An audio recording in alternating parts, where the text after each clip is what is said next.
noneho ntihazahembwa uwa mbere gusa, ahubwo uzasoza isiganwa wese azahembwa. Umujyi witwa Korinto niyo mujya mwumva igitabo cyitwa Abakorinto, urwandiko rwa mbere rwandikiwe Abakorinto, urwandiko rwa kabiri rwandikiwe Abakorinto. Uriya ni umujyi wabagaho, ni ahantu habagaho, ntabwo ari Abakorinto, ntabwo ari ibintu bitabayeho. Rero muri uwo mujyi witwa Korinto habagaho, mu gihe hajyaga habaho ibihe bimwe, habagaho isiganwa ryabaga ari isiganwa ry'amaguru.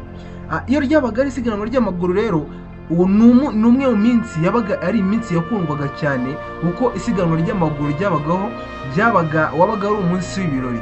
Iyo abantu babaga bari mu gihe cy'isiganwa, mbese ni ukuvuga ko uwo munsi babaga barimo wabaga ari umunsi w'ibirori bagize. Ni ukuvuga ngo rero iyo iryo siganwa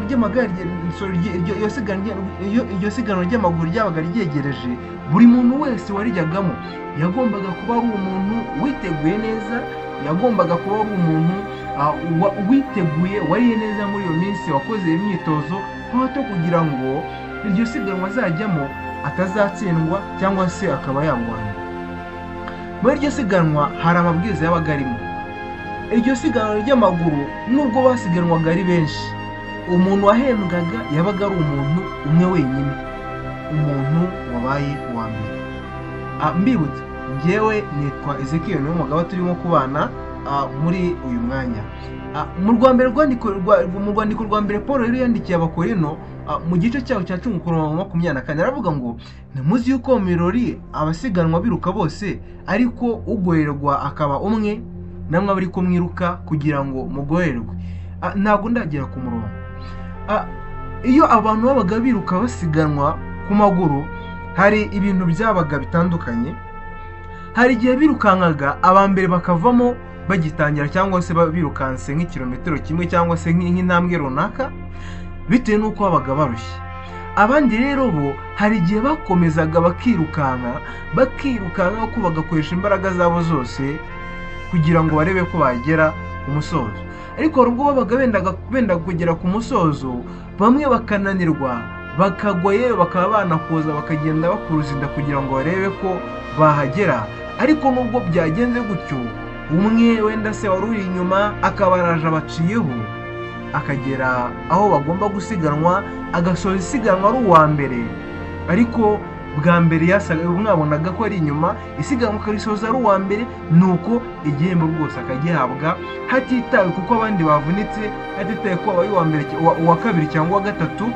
Mwebwe nta gihembo mwabonaga, ikamba ryahabwaga umuntu umwe gusa. Nuko ku murongo wa 25 Paul abwira Abakorinto ati, umuntu wese urushanwa yirinda muri byose, abandi bagenzereza batyo kugira ngo bahabwe ikamba ryangirika, no twebweho tugenzereza dutyo kugira ngo duhabwe iritangirika. Paul hari icyo yarashatse kubwira Abakorinto. Ntimuzi yuko mu birori abasiganwa biruka bose, ariko ugorerwa akaba umwe, namwe abari ko mwiruka kugira ngo mugorerwe. Hari icyitonderwa nk'abakristo cyangwa se nk'abantu bose, niba uzi ko uri umuntu uri mu isi, ubundi nawe wakaba iri muri risiganwa rigana mu ijuru. Ariko hari ibintu bibiri isiganwa rigana mu ijuru ritandukaniyeho n'iryo siganwa ryaberaga muri Korinto. Mu isiganwa ribera mu ijuru, hatitawe ku muntu wabaye uwa mbere, hatitawe ku mbaraga zakoreshejwe, hatitawe ku icyo ari cyo cyose, umuntu wese uzagera ku musozo w'isiganwa azahembwa, azahabwa igihembo. Mu gihe mu isiganwa ry'i Korinto umuntu wahabwaga igihembo yabaga ari umuntu wabaye uwa mbere gusa. Ni ukuvuga ngo rero muribuka rya somo aho abakozi ba saa moya, abaje mu gitondo, abaje saa 2, abaje saa 11 z'umugoroba, ngo abakozi bose bahawe ibihembo bimwe. Ni ukuvuga ngo rero iryo siganwa ryacu naryo niko rimeze.